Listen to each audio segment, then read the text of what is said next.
Bonjour, bienvenue dans cette nouvelle vidéo, merci de vous abonner, c'est gratuit, il suffit simplement de cliquer sur le logo qui apparaît en bas à droite de votre écran. Aujourd'hui, nous allons continuer de parler de quelque chose qui est extrêmement important et qu'on avait commencé à aborder dans une précédente vidéo.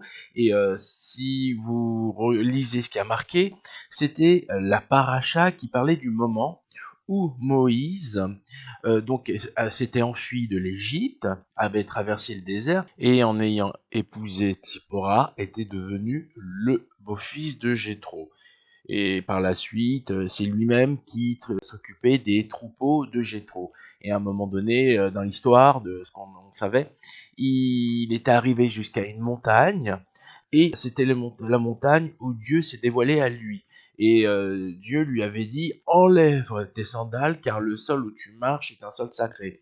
Et la notion du mot sacré était partie dans l'esprit de beaucoup de gens que sacré voulait dire un endroit saint, mais le mot saint en soi-même ne voulait rien dire. Donc maintenant, on va donner le vrai sens du mot sacré. Le mot sacré en hébreu pourrait se traduire par kadosh, mais le mot qui indique aussi le terme pur est aussi kadosh. Donc, au lieu de faire quelque chose de symbolique, on va rester sur quelque chose de concret. Dieu dit à Moshe, retire tes sandales, car le sol sur lequel tu marches est pur. Comme je l'avais expliqué dans la précédente vidéo, il existe des choses pures et des choses impures. Par exemple, un animal, selon la liste qui a été donnée à Dieu concernant les animaux qu'on ne pouvait pas manger, ces animaux correspondent aux animaux impurs. C'est-à-dire qu'à la minute où ces animaux meurent, le simple fait de les toucher rend la personne impure. On parlait aussi de la notion d'impureté de la femme. Et la notion d'impureté de la femme, c'est que pendant un certain laps de temps, on ne peut pas approcher une femme dans le cadre de son impureté. On ne parle pas de sainteté, on parle d'impureté. Et qu'est-ce qui renvoie à l'impureté de la femme? C'est les règles de la femme.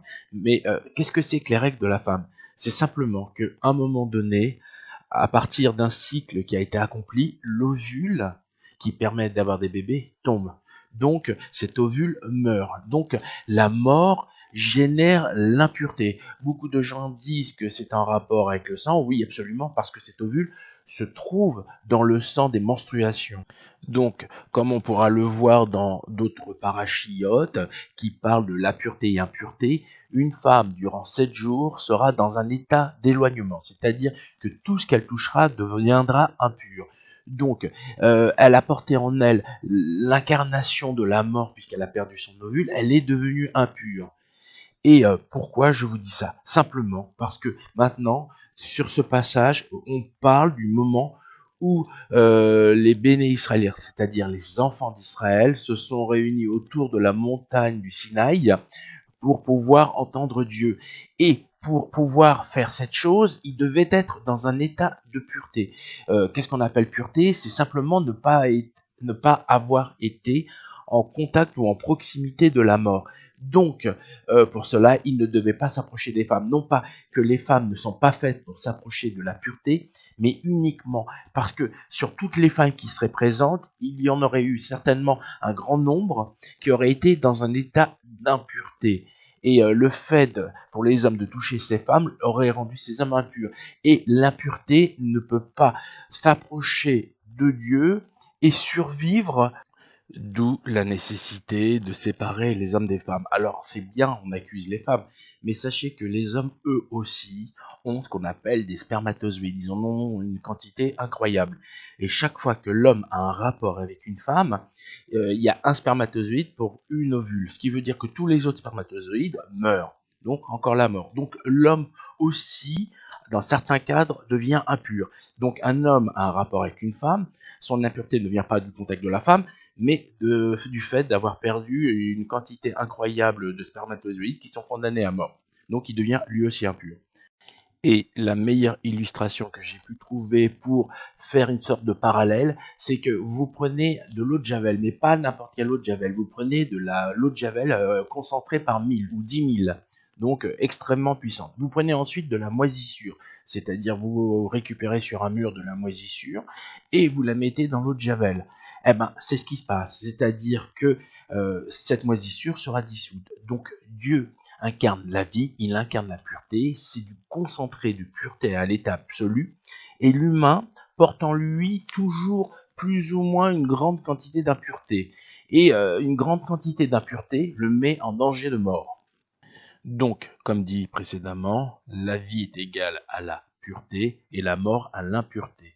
Et là, sur ce passage que vous avez donc dans la paracha Vaït Hanan, on peut lire que Dieu est assimilé au Dieu vivant, donc vivant pur, et donc ce qui n'est pas pur est impur, et donc incarne des reliquats ou des morceaux de mort. Ce que je vais vous dire maintenant confirme ce que je vous avais affirmé dans une précédente vidéo pour déterminer si l'âme existait réellement. Donc là, vous avez du texte en hébreu, c'est clair, vous ne comprendrez pas. Mais si vous lisez l'hébreu, vous verrez qu'il y a le mot, enfin les deux mots, Nefesh Chaya. Ça veut dire âme vivante. Donc, le terme vivant dans l'absolu envoie à l'immortalité parce qu'une chose vivante ne peut pas mourir. Et par opposition, ce qui est l'ennemi de la vie, c'est la mort. Mais la mort ne peut pas atteindre quelque chose qui est vivant parce que dans l'absolu, la vie est immortelle.